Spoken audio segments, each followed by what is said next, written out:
The storm outside the airplane windows roared like a beast, lightning splitting the clouds with blinding flashes. The business class cabin was a gallery of wealth. Polished shoes, silk scarves, Rolex watches glinting under the cabin lights. They laughed at the man in the flannel shirt and his little boy with a duct-taped toy plane. He didn't answer back. He just sat quietly, fixing his son's toy as insults bounced off him like rain against steel. None of them knew the truth. None of them could imagine that before the night was over, every single one of their lives would hang in his hands. And the very woman who mocked him the loudest, the CEO with diamonds in her ears and disdain in her eyes, would whisper his name with gratitude. Because the man they thought didn't belong was the only one who could save them. Trevor Hayes wasn't used to first class. He hadn't bought the tickets. His sister had gifted them, insisting he deserved one special trip with his 8-year-old son, Caleb. "You've given everything, Trevor," she had said. "Let yourself have this." Trevor had smiled politely, but he didn't like the feeling of being out of place. He wore what he always wore, his flannel shirt, old jeans, boots that had walked across desert sand and frozen European airstrips. To him, comfort mattered more than appearances. Caleb sat beside him, humming as he played with his small plastic airplane, the tail broken, taped back together with strips of silver duct tape. The cabin attendants had been polite, but the stares from other passengers came sharp and quick. Veronica Sterling, CEO of Sterling Dynamics, shifted in her leather seat with disgust when Caleb's laughter carried over. She whispered to the man beside her, "Can you believe they let people like that in business class? Look at him, like a lumberjack who got lost." The passengers chuckled, emboldened by her sneer. Trevor heard every word, but he said nothing. Caleb tugged on his sleeve. "Daddy, they don't like us?" Trevor squeezed his boy's hand. "It doesn't matter what they think. We belong wherever we are together." As the flight ascended from London Heathrow toward New York, the cabin's luxury glowed against the storm building outside. Veronica raised her glass of champagne in mock toast, smirking at Trevor. "To standards slipping everywhere." Laughter rippled. Caleb lowered his head, ashamed. Trevor forced a smile for his son, even as anger coiled deep inside him. He thought of all the nights strapped into a cockpit, jet engines howling in the darkness, protecting skies so these very people could sleep safely. And now, to them, he was less than nothing. The storm hit 2 hours into the flight. At first it was turbulence, soft shudders in the fuselage that drew nervous laughs. But then the plane dropped hard, trays crashing, glasses spilling. Passengers gasped, clutching armrests as lightning illuminated the cabin in violent flashes. Caleb grabbed Trevor's arm, his small fingers trembling. "Daddy!" Trevor hushed him calmly. "It's okay, buddy. Just a little rough air." But Trevor's eyes had sharpened. He recognized the sound of a bird strike in the engines long before the captain's voice confirmed it. "Ladies and gentlemen, we've lost our left engine due to impact. Please remain calm." His voice cracked on the last words, betraying the terror behind the calm facade. Panic spread like fire. Veronica shrieked, fumbling for her designer oxygen mask. Others cried, shouted, prayed. The plane tilted violently to one side, lightning flashing just beyond the windows. Then the captain's voice returned, breaking, desperate. "If there's anyone on board with advanced flight or military aviation experience, please, we need assistance." Trevor closed his eyes. For years, he'd promised himself he was done. Done with combat skies, done with the adrenaline of life or death choices. He had Caleb now. A simple, quiet life was all he wanted. But duty didn't vanish. It slept, waiting. Caleb whispered, "Daddy, you can fly, right?" Trevor opened his eyes, steady, unshakable. He kissed his son's forehead, stood, and began walking toward the cockpit as the cabin fell into stunned silence. Every eye in the cabin followed Trevor. Veronica scoffed. You? You can't be serious. This is no time for theatrics." But the panic in the captain's voice over the intercom still rang in the passengers' ears, louder than Veronica's protests. A flight attendant moved aside, eyes wide. "Sir, have you flown before?" Trevor nodded once. "I've flown more hours than anyone in this cabin has lived. Take me to the cockpit." Caleb watched his father walk away, pride swelling in his small chest, even as fear clung to him. The passengers muttered in confusion. Some mocked still, "He looks like a mechanic, not a pilot." But others hushed them, sensing the gravity in Trevor's step. When the cockpit door closed behind him, Veronica folded her arms, trying to mask her unease. "If this is the best we have, we're finished."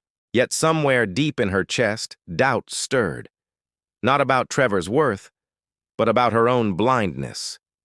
The cockpit smelled of burnt wires and fear. The captain's hands shook on the yoke, his co-pilot pale as paper. Warning lights glared across the instrument panel. Trevor slid into the jump seat, scanning everything in seconds. "Engine 2's unstable. Electrical systems failing. You're losing hydraulic pressure." The captain stammered. How do you know?" Trevor didn't look up.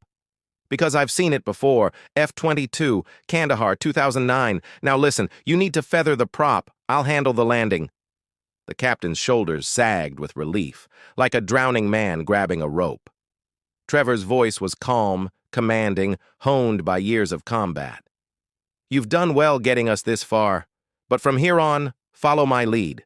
Outside, the storm raged. Inside, Trevor's mind sharpened. Every instinct, every training session, every battle came flooding back. He hadn't lost his edge. He was what the plane, and every soul aboard, needed. In the cabin, chaos reigned.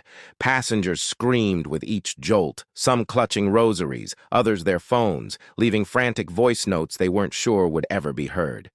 Caleb sat quietly, his toy plane in his lap, whispering to himself, "Daddy's got this." Veronica tried to steady her nerves with another glass of champagne, but her hands trembled too violently to hold it. The man beside her muttered, "We're doomed," she snapped back. "Shut up! He can't possibly fly this thing." Yet her voice carried no conviction, only fear. The flight attendants worked tirelessly, strapping down loose items, soothing crying children. But the question hung heavy. Who was that man who walked into the cockpit so sure of himself?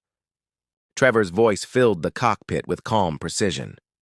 "We'll reroute power through the auxiliary. Get me the manual override." His hands flew over switches, faster than the younger pilots could follow. The captain whispered, "Are you military?" Trevor answered without looking up. "Air Force, Major, 250 missions, F-22 Raptor." Silence fell behind him.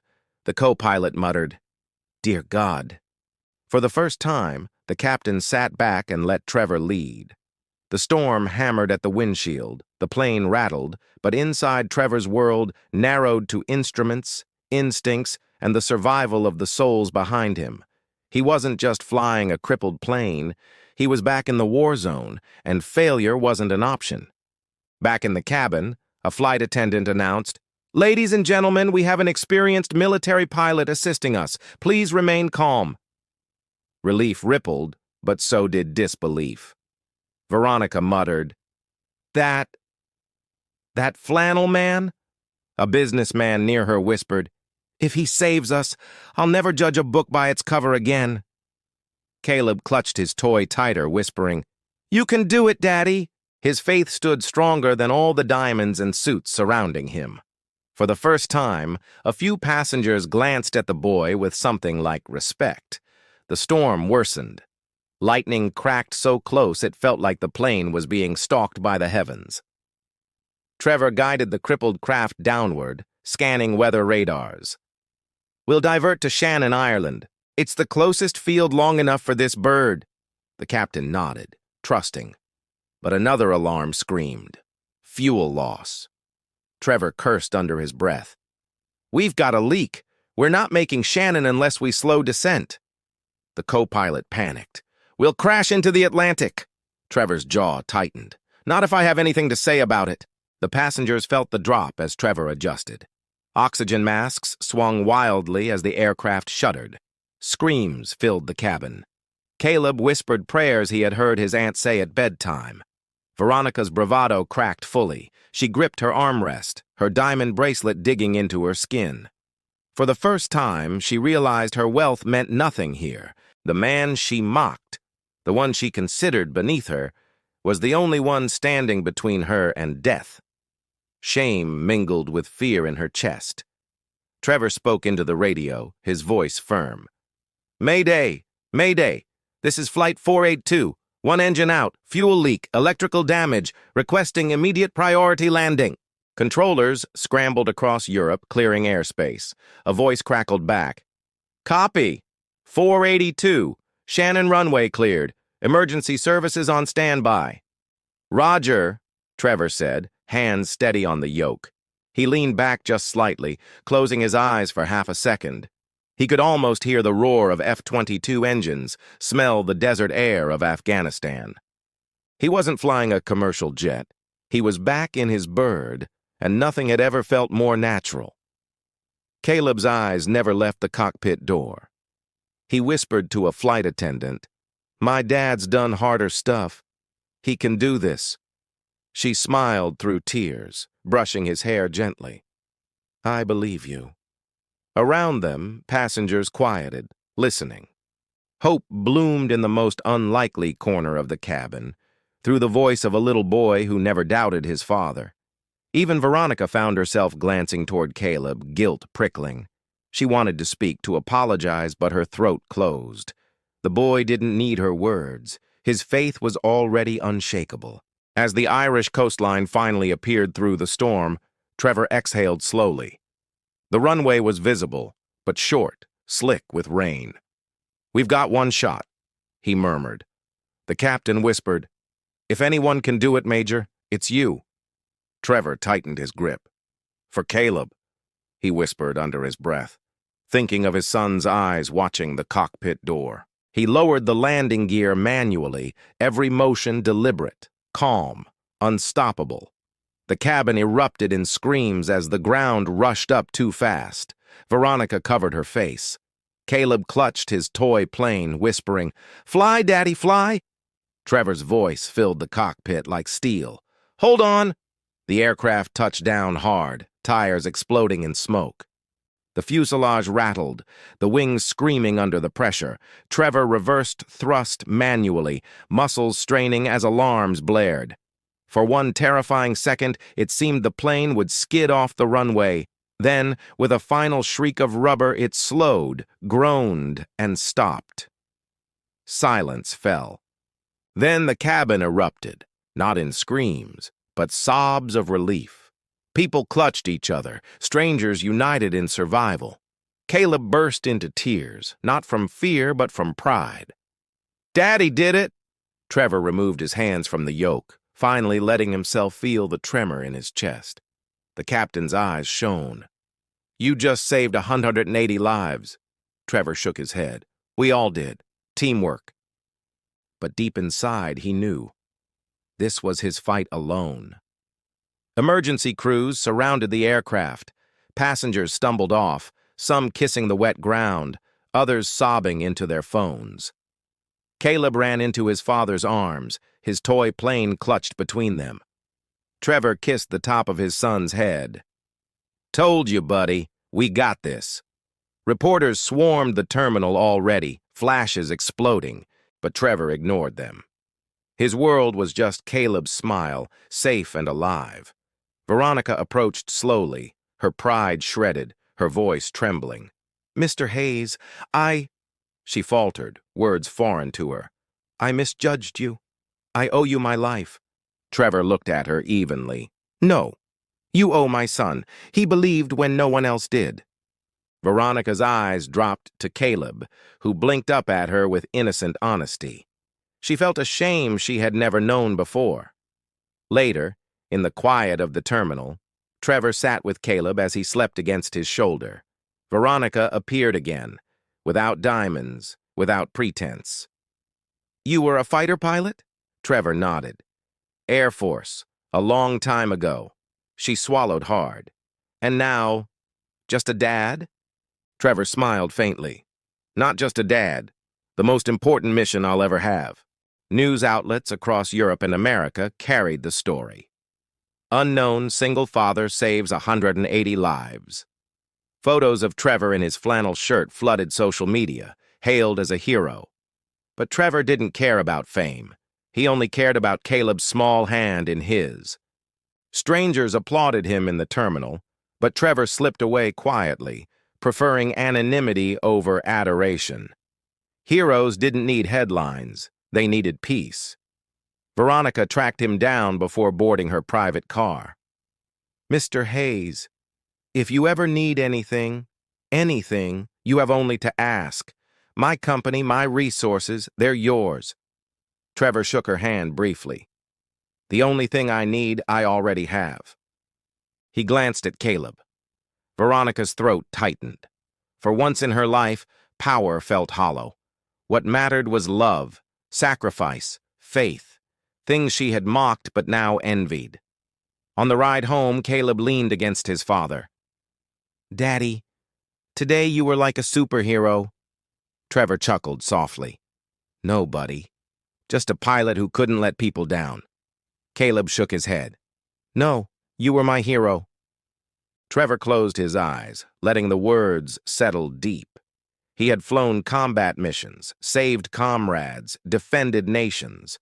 But this, the pride in his son's voice, was the highest honor he had ever earned.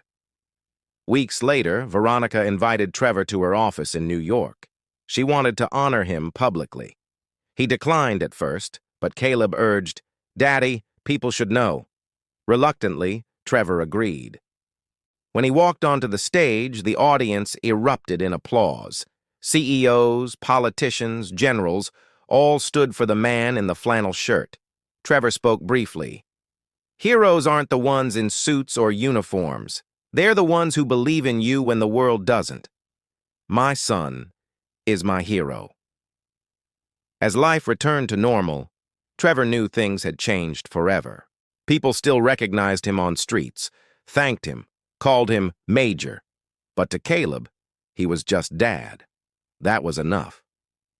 One evening, watching the sunset over their small American town, Caleb tugged his sleeve. "Daddy, can you teach me to fly someday?" Trevor smiled, his eyes misting. "Yes, buddy. Someday you'll fly higher than I ever did." The world saw Trevor Hayes as a hero who saved a plane. But to one little boy, and to every life on Flight 482, he was more than that. He was proof that sometimes the quietest man in the room is the one who has been saving lives his whole career, without a Rolex or a business card to prove it.